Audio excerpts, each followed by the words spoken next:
গৌরাঙ্গ গৌরাঙ্গ ও ও ও হে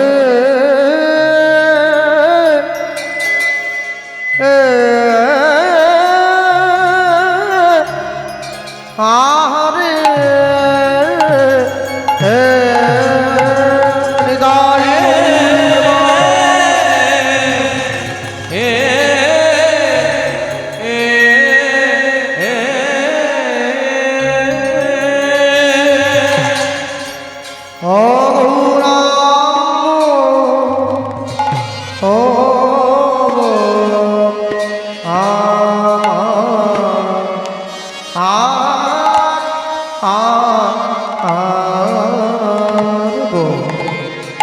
কেমন হইতো কেমন হইতো আহা মরি মরি আহা মরি মরি গৌর বলিতে ঝরে নয়ন বাড়ি নয়ন বাড়ি গৌরাঙ্গ গৌরাঙ্গ গৌরাঙ্গ বলিতে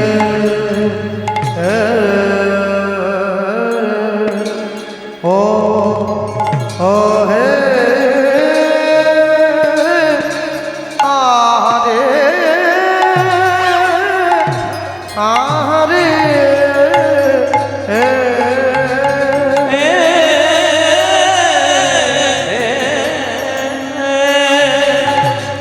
বল হরি হরি হরি হরি বলিতে হে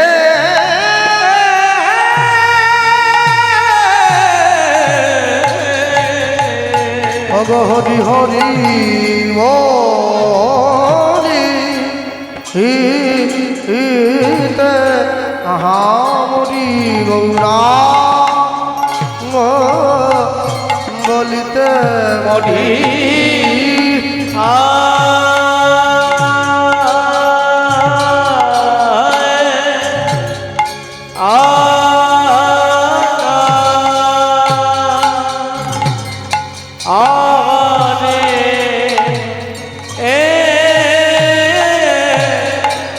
বলি হরি হরি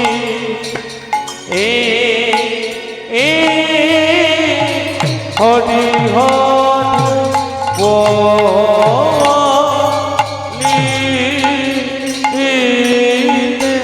আহা মরি গৌরাঙ্গ বলিতে মরি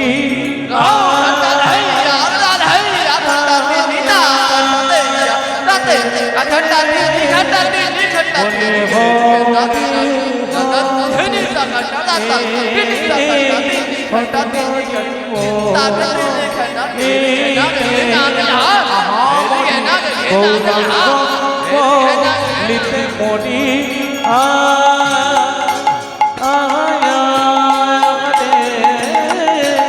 বলি হরি হরি হরি বলিতে আহা মরি গৌরাঙ্গ বলিতে মরি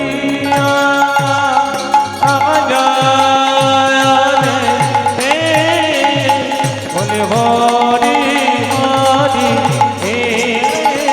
হরি হরি বলিতে আহা মরি গৌরাঙ্গ বলিতে মরি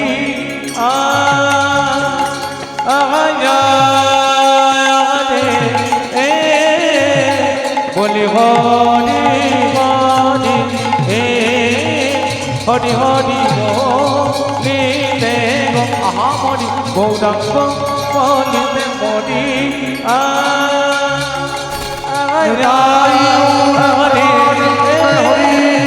হরি হরি হরি হরি বলিতে আহা মরি গৌরাঙ্গ গৌরাঙ্গ বলিতে এ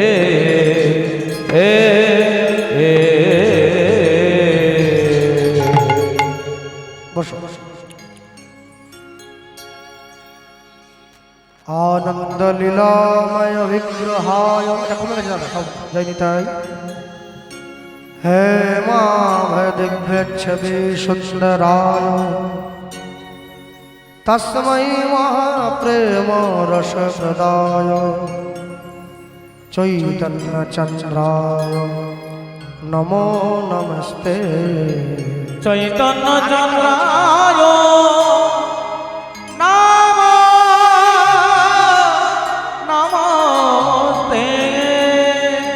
ত্রিনাদপি সুনিচেন তরোরোতি সহিষ্ণুনা আমানেন মানদেন কীর্তনীয় সদা হরি। কীর্তনিয়া সদা হরি। জয় নিতাই। উপস্থিত মহামহালীলা সংকীর্তন রূপী মহত্তর যজ্ঞানুষ্ঠান, নিকটস্থ দূরগত অনাহত আহত নিমন্ত্রিত অনিমন্ত্রিত যত ভক্তমণ্ডলী ভক্তিমতী মায়েরা আজকের এই হরিনাম সংকীর্তন ভগবানের লীলাগুলো কথা শ্রবণ করার জন্য উপস্থিত হয়েছেন, সকলা শ্রীচরণে শতকোটি দণ্ডবত প্রণাম। অনন্ত অনন্ত কোটি বিশ্ব ব্রহ্মাণ্ডের অনন্ত অনন্ত কোটি ভক্তবৃন্দের চরণে অনন্ত অনন্ত কোটি দণ্ডবত প্রণাম। সারা বিশ্বের যত মহামানব যারা সাকারে নিরাকারে আমাদের মাঝে ইতিউতি অবস্থান করছেন, সকল মহামানববর্গের শ্রীচরণে শতকোটি দণ্ডবত প্রণাম। মানুষকে সম্মান দিলে সেই সম্মান ঈশ্বরে মেলে, সর্বশাস্ত্রে তাহার প্রমাণ পাই। কবিচণ্ডী দাস যিনি উচ্চকণ্ঠে বলেছেন, তিনি সবার উপরে মানুষ সত্য, দেখো তাহার উপরে নাই। নিতাই গৌর প্রেমানন্দে হরি বল হরি বল হরি বল।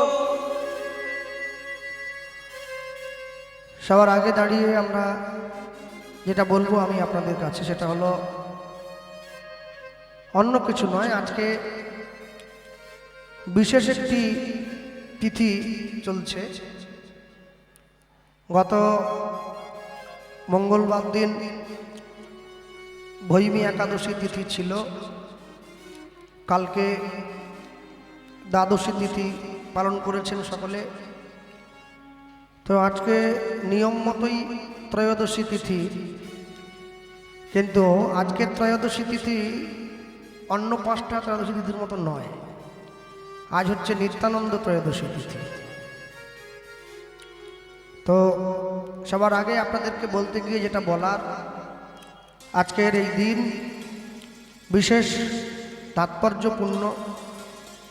এই দিনে বসে আপনারা ভগবানের গুণকথা শ্রবণ করছেন, সকলে এক আসনে বসে। মনে রাখবেন, আজ থেকে 538 বৎসর পূর্বে কলিকালের মাটিতে শ্রীকৃষ্ণ চৈতন্য মহাপ্রভুর শুভ আবির্ভাব হয়েছে। কিন্তু মহাপ্রভু তিনি যে এসে গিয়েছেন, মহাপ্রভুর থেকে আরো 12 বছর আগে নিতাই চাঁদ পৃথিবীতে এসেছেন। মহাপ্রভুর থেকে 12 বছরের বয়সে বড় নিতাই চাঁদ। মহাপ্রভুর জন্মস্থান হচ্ছে নবদ্বীপের অন্তদ্বীপ নামে একটি জায়গায়। মহাপ্রভুর বাবার নাম জগন্নাথ মিশ্র, মায়ের নাম সচিরানী মিশ্র, তাদের ছেলে পণ্ডিত নিমাই মিশ্র। আর নিতাই চাঁদের জন্ম হয়েছে বীরভূম তারাপীঠ থেকে 11 কিলোমিটার দূরে, জায়গাটার নাম হচ্ছে একচক্রা। পিতার নাম মুকুন্দ বন্দ্যোপাধ্যায়, কেউ বলে হাড়াই পণ্ডিত, কেউ বলে হাড়াই ওঝা। আর মায়ের নাম হচ্ছে পদ্মাবতী। আর এটা হচ্ছে নিতাই চাঁদের 551তম জন্মতিথি আজকে। তা আমি সবার আগে বলতে গিয়ে বলবো, যারা দাপর যুগে কৃষ্ণ বলরাম হয়ে এসেছে, তারাই কলিতে নিতাই আর গৌর হয়ে গেল।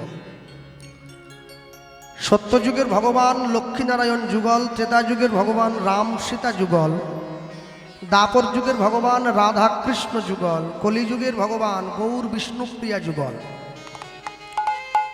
কিন্তু যেহেতু বিষ্ণুপ্রিয়া দেবী প্রচার চান নাই, তাই তিনি নিজে আড়ালে থেকে নিতাই চাঁদকে সম্মুখে এগিয়ে দিয়েছে। তাই মানুষ জেনেছে কলিকালের ভগবান নিতাই গৌরাঙ্গ যুগল। দেখবেন আমার আপনার যখন বাড়িতে রাধাকৃষ্ণের ছবি রাখা হয়, বা এই যে চারদিকে মঠে মন্দিরে এত জায়গায় কীর্তন হয় আপনাদের 24 পরগনায়, সেখানে গেলে দেখবেন রাধাকৃষ্ণকে মাঝখানে দিয়ে নিতাই গৌরকে দুই দিকে হাত তুলে দাঁড় করিয়ে দেয় মানুষ। রাধাকৃষ্ণের মাটি দিয়ে একটা মূর্তি তৈরি হয়েছে বা বিগ্রহ তৈরি হলো, তার দুই দিকে নিতাই গৌর দাঁড়িয়ে আছে। আর দেখে মনে হচ্ছে যে মাঝখানে একটা মহারাজ আর দুই দিকে দুটো সিকিউরিটি গার্ড নিতাই গৌর। হ্যাঁ, কারণ যে কোনো মুহূর্তে যদি রাজার উপরে অ্যাটাক হয়ে যায়, সিকিউরিটি গার্ড ছুটে গিয়ে বুকটা পেটে দেবে যে আগে আমাদেরকে মারো, তারপর রাজামশাইকে মারবে। নিতাই গৌর সিকিউরিটি গার্ড নয়। রাধাকৃষ্ণকে যদি একটা আসনে বসাতে হয়, তাহলে নিতাই গৌরকে পাশে আরেকটা আসন পেতে আরেকটা আসনে নিতাই গৌরকে বসাতে হবে, তবে যোগ্য সম্মান দেওয়া হবে, না হলে হবে না। আপনি ভগবানকে কি দিয়ে সেবা দিচ্ছেন সেটা বড় জিনিস নয়, সবার আগে ভগবানকে সম্মান দিতে হবে, সেটা বড় জিনিস। কেন? যারা আজকে নেপালগঞ্জ বাজারে বসে কীর্তন শুনছেন, যারা ভগবানের নাম শুনছেন, হ্যাঁ, সব থেকে বড় জিনিস সবার আগে মনে রাখবেন, ভগবানের নাম যেদিনকে শুনবেন, যখন শোনার জন্য গিয়ে বসবেন, সবার আগে মনের মধ্যে সিদ্ধান্ত স্থির করে নেবেন যে আমার অন্তর যেন পরিশুদ্ধ থাকে। আমি যতটুকু সময় শুনবো, সেটা 1 ঘন্টা হোক, 2 ঘন্টা হোক, 3 ঘন্টা হোক, 4 ঘন্টা হোক, যতটুকু সময় আমি শুনবো, আমি সেই সময় কোনো আন কথা চিন্তা করব না। আমি শুধুমাত্র তার কথাই শুনবো, তার কথাই ভাববো, তার কথা চিন্তা করে তাকে স্মরণে রেখে আমি তার নাম শুনব। কেন? দেখবেন যারা পড়াশুনো করে তারা যদি অন্যমনস্ক হয়, অমনোযোগী হয়, তাহলে পড়াশুনোয় ভালো ফল পাওয়া যায় না। পড়াশুনো করতে গেলে যেমন মন দিয়ে পড়াশুনো করতে হয়, ভগবানের নাম একইভাবে মনোযোগের সঙ্গে একই রকমভাবে শ্রবণ করতে হয়। গৌরাঙ্গ বলিতে হবে পুলক শরীর। গৌরচন্দ্রিকা শুরুতে দাঁড়িয়ে যে ছোট্ট পদাবলীর লাইনটি আমরা শুনলাম, মনে রাখবেন পৃথিবীতে সবাই ভালো থাকার জন্য ছুটে বেড়ায়, কিন্তু ভালো থাকতে পারবে না সবাই। কেন? এক বয়স্ক বাবা মৃত্যুর আগে তার ছেলের হাত ধরে বলেছিল, আমি তোমাকে 3টে কথা বলে যাচ্ছি বাবা, বলো এই 3টে কথা যদি তুমি জীবনে চলার পথে পাথেয় করে রাখতে পারো, তোমার জীবনে তোমাকে কেউ দুঃখ দিতে পারবে না, তুমি সুখী হবে। কেন জানেন? মানুষ পয়সা দিয়ে অনেক বড় একটা বাড়ি তৈরি করতে পারে, কিন্তু পয়সা দিয়ে কোনোদিন শান্তি কিনতে পারবে না। পয়সা দিয়ে বাজার থেকে অনেক দামি একটা বই কিনে আনা যায়, কিন্তু পয়সা দিয়ে কোনোদিনও বিদ্যা কিনতে পাওয়া যায় না। পয়সা দিয়ে বাজার থেকে অনেক দামি একটা ঘড়ি কিনে হাতে পরা যায়, কিন্তু পয়সা দিয়ে কোনোদিনও সময়কে কিনতে পাওয়া যায় না। বলছে সোনার ঘড়ি টিক টিক টিক, যা কিছু হইতেছে সবই হইছে ঠিক, জীবন চলিয়া যায় নদীর স্রোতের প্রায়, যে ইহা না বুঝিল তারে ধিক শতধিক। পয়সা দিয়ে বাজার থেকে অনেক দামি দামি পালঙ্ক কিনে আনা যায়, বিছানা কিনে আনা যায়, কিন্তু ঘুম কোনোদিন কিনতে পাওয়া যায় না। কিন্তু পয়সা দিয়ে বাজার থেকে অনেক ভালো ভালো জামা কাপড় পরে ভালো মানুষ সাজার অভিনয় করা যায়, কিন্তু মনুষ্যত্ব কোনোদিন কিনতে পাওয়া যায় না, ওটা অর্জন করে নিতে হয়। যার জন্য শোনরে মানুষ ভাই, সবার উপরে মানুষ সত্য, তাহার উপরে নাই। তো ছেলে বাবার কাছে গিয়ে বসেছে, বাবা ছেলের হাতটা ধরে বলছে, খোকা আমি তোমাকে 3টে জিনিস বলছি। কি 3টে জিনিস? বলছে আমার প্রথম কথা হলো, তুমি মনে রাখবে জীবনে যদি কোনোদিন ভালো খাওয়ার সুযোগ পাও, ভালো খাওয়ার সুযোগ পেলে কোনোদিন ছাড়বে না, যেখানে ভালো খাবার পাবে তুমি সঙ্গে সঙ্গে খাবে, প্রথম কথা। আমার দ্বিতীয় কথা, যদি কোনোদিন ভালো বিছানা পাও, তুমি ভালো বিছানা পেলে ঘুমানোর সুযোগ ছেড়ো না, ঘুমিও। আর 3, জীবনে যদি কোনোদিন ভালো বাড়িতে থাকার সুযোগ পাও, এই আজ যেমন আমরা পেয়েছি, কেন আমার তো এত বড় বাড়ি নেই, কমিটি আমাকে যে বাড়িতে তুলেছে, আমার তো ছোটো বাড়ি, তাই এত বড় বাড়িতে আমাকে তুলেছে, সুযোগ আমি কি ছাড়বো? ছুটে গিয়ে কষ্ট একটু হয়েছিল উপরে উঠতে, সিঁড়ি তো দেখ, তো সুযোগ আমি ছাড়িনি, উঠে পড়েছি। হ্যাঁ, তো তা ছেলে বলছে, বাবা আমার তো নিজের খাবার পয়সা নেই, তুমি আমাকে বলছো জীবনে যদি ভালো খাবার পাও কোনোদিন খেতে ছাড়বে না, আমার তো নিজেরই খাবার পয়সা নেই, ভালো খাবার পাবো কোথার থেকে? বাবা তখন বলছে, তোমার যখন প্রচণ্ড খিদে পাবে, তুমি হাতের সামনে যে খাবারটা পাবে সেটাই তোমার কাছে জীবনের সব থেকে দামি খাবার। মনে রেখো, মানুষের যখন প্রচণ্ড খিদে পায় তখন সে খাবারের গুণ বিচার করে না, আগে পেট ভরানোর কথাটা ভাবে। তাই যখন তোমার প্রচণ্ড খিদে পাবে, তুমি যদি হাতের সামনে শুকনো কটা মুড়ি পাও, তুমি জানবে ওটাই তোমার কাছে সব থেকে ভালো খাবার, ভক্তি ভরে খাবারটা গ্রহণ করবে। 2, জীবনে যদি কোনোদিন ভালো বিছানায় ঘুমানোর সুযোগ পাও, সুযোগ ছেড়ো না। তোমার যখন প্রচণ্ড ঘুম পাবে, তুমি যদি ছেঁড়া একটা মাদুর পেতেও মাটিতে ঘুমো, তুমি সেখানে শান্তিতে ঘুমোতে পারবে, ওটাই তোমার জন্য শ্রেষ্ঠ বিছানা। আর 3, জীবনে যদি কোনো ভালো বাড়িতে থাকার সুযোগ পাও, তুমি কোনো দিন ছেড়ো না বাবা। কেন? মনে রাখবে, ঘর বড় হোক মনে অশান্তি থাকুক এ ঘর চেয়েও না, ঘর ছোট হোক মনে শান্তি থাকুক সেই ঘরটা চাইবে। তোমার অনেক বড় বাড়ি, 3 তলার উপরে তুমি থাকো, ঠান্ডা মেশিন বসিয়েছ ঘরে, নরম গদিতে পালঙ্কে শুয়ে আছো, শীতকালে গরম হয় গরমকালে ঠান্ডা হয় এমন ঘর তুমি তৈরি করেছো। কিন্তু আশ্চর্য কি জানো, তুমি যখন প্রত্যেকদিন রাত্রেবেলা ঘুমোতে যাচ্ছ, ডাক্তার তোমাকে 3টে করে ঘুমের ট্যাবলেট লিখে দিয়েছে, তোমাকে 3টে ঘুমের ট্যাবলেট খেয়ে জল খেয়ে তারপরে ঘুমোতে যেতে হচ্ছে। তা আমার মনে হয় তুমি শান্তিতে নেই, তুমি অশান্তিতে আছো। আর তোমার ছোট্ট একটা একতলা কুঁড়ে ঘর, তুমি মাদুর পেতে মাটিতে শুয়েছো, ঘুমানোর শোয়ার সঙ্গে সঙ্গে তোমার ঘুম হয়ে গেল, এক ঘুমে পরের দিন সকাল, তুমি জানবে তুমি শান্তিতে আছো। যতদিন পর্যন্ত তোমার জীবনে শান্তি থাকবে, তোমার জীবনে ভালোবাসা থাকবে, তোমার জীবনে প্রেম থাকবে, ততদিন পর্যন্ত তোমাকে কেউ দুঃখী করতে পারবে না। যেদিন তোমার জীবন থেকে শান্তি চলে যাবে, সেদিন তুমি বুঝবে যে তুমি সব থেকে বড় দুঃখী মানুষ এই পৃথিবীতে। গৌরাঙ্গ বলিতে হবে পুলক শরীর, যেদিন গৌরাঙ্গের নাম নিতে গিয়ে আমার অন্তর কম্পিত হবে, সেদিন আমি বুঝবো যে একটু হলেও তার জন্য ভালোবাসা আমার মনে তৈরি হয়েছে। হ্যাঁ, আশ্চর্য কি জানেন, সব থেকে বড় আশ্চর্য হলো, মানুষে কীর্তন শুনতে বসে, আর কীর্তন শুনতে শুনতে যখন খুব খিদে পায়, মানুষে ছুটে গিয়ে দোকানে গিয়ে একটা ডিম সিদ্ধ কিনে নেয়, এবার ডিম সিদ্ধটা খেলো, একটু জল খেলো, আবার এসে কীর্তন শুনছে। মাছ মাংস ডিম পেঁয়াজের সঙ্গে কোনোদিন হরিনাম যায় না। তাহলে বুঝতে হবে এখনো পর্যন্ত তার জন্য ভালোবাসা তৈরি হয় নাই মনে। যেদিন সেই ভালোবাসাটা তৈরি হবে, তাহলে আপনি চাইলেও খেতে পারবেন না। আস্তে কেন? এই যে বাবারা মায়েরা বসে আছেন, আমাকে একটা মন্দিরে নিয়ে যাওয়া হয়েছিল প্রণাম করতে, কালী দুর্গার মন্দির এই ভিতর দিয়ে। এখানে প্রত্যেক বছর পুজো হয়, অনুষ্ঠান হয়, আমি মন্দিরে প্রণাম করলাম। আচ্ছা বলুন, যে মন্দিরটা, এই যে মন্দিরটা যেখানে প্রণাম করলাম, যেখানে কীর্তন হচ্ছে, নাম কীর্তনের দল, ওই মন্দিরটা কারা বানিয়েছে? ওটা আপনারাই তো বানিয়েছেন, পয়সা দিয়ে, একটু একটু করে ভিক্ষা দিয়ে, 10 টাকা 5 টাকা 20 টাকা 50 টাকা করে। আচ্ছা বলুন, যে মন্দিরটা আপনারা বানিয়েছেন পয়সা খরচ করে, সেই মন্দিরটার দাম বেশি দেবেন, না যে মন্দিরটা ভগবান ওপর থেকে দিয়ে পাঠিয়েছে সেই মন্দিরটার দাম বেশি দেবেন? কোনটা? যে মন্দিরটা পয়সা দিয়ে বানিয়েছেন, ইট চুন সুরকি দিয়ে সিমেন্ট দিয়ে রং করে, সেই মন্দিরের দাম বেশি, না যে মন্দির ভগবান দিয়ে পাঠিয়েছে সেই মন্দিরের দাম বেশি? এক বাক্যে উত্তর আসে, যে মন্দিরটা ভগবান দিয়ে পাঠিয়েছে সেই মন্দিরের দাম সবসময় বেশি হবে। কেন? এই মন্দিরটা ছিল বলে ওই মন্দির তৈরি হয়েছে, না হলে হতো না। তাহলে যে মন্দির আপনারা তৈরি করলেন পয়সা খরচ করে, ইট কাঠ চুন সুরকি দিয়ে রং করে মাকে বসিয়েছেন, দুর্গা পুজো হয়, কালী পুজো হয়, সেই মন্দিরে প্রত্যেক দিন কি জ্বালান আপনারা? সেই মন্দিরে প্রত্যেক দিন সন্ধ্যেবেলা করে ধূপ জ্বালান, প্রদীপ জ্বালান, ধুনো পোড়ানো হয়, কর্পূর কি হয় না, আরতি হয়।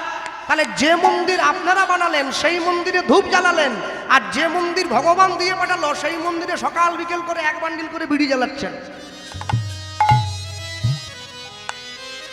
এর জন্য কোনো বই পড়তে হবে না, এর জন্যে নিজের বিবেককে জাগ্রত করতে হবে। যে মন্দিরটা আমি বানালাম সেখানে ধূপ জ্বালালাম, আর যে মন্দির ওপরওয়ালা আমাকে দিয়ে পাঠিয়েছে সেই মন্দিরে আমি সিগারেট জ্বালিয়ে দিলাম।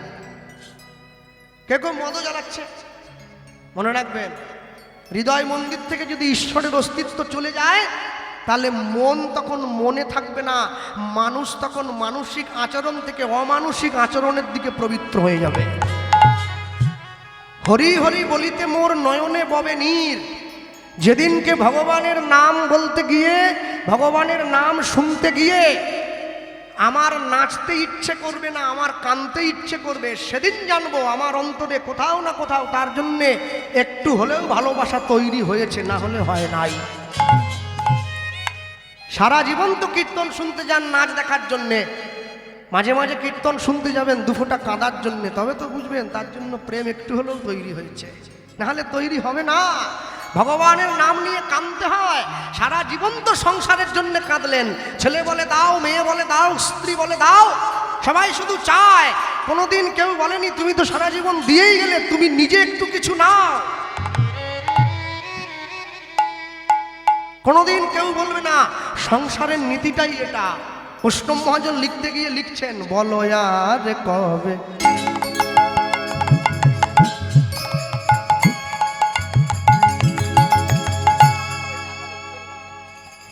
বলো আর কবে নিতাই চাঁদ।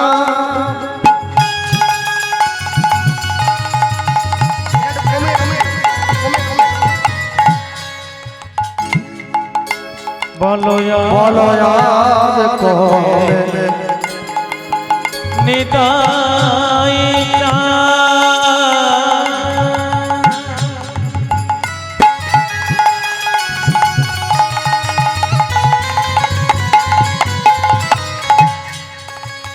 আমায় করুণা, আমায় করুণা, করুণা, আমায় করুণা করিবে। লুদ্ধনি হৃদয় গৌর হরি বল। বলো কবে নিতাই দয়া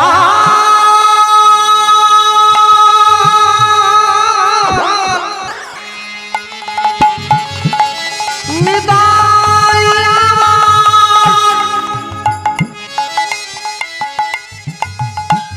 নিতাই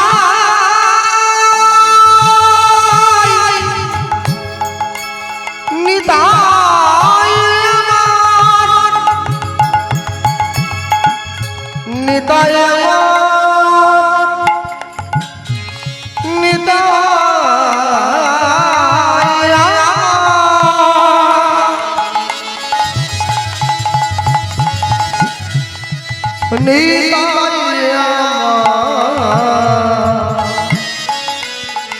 নিতাই নিতাই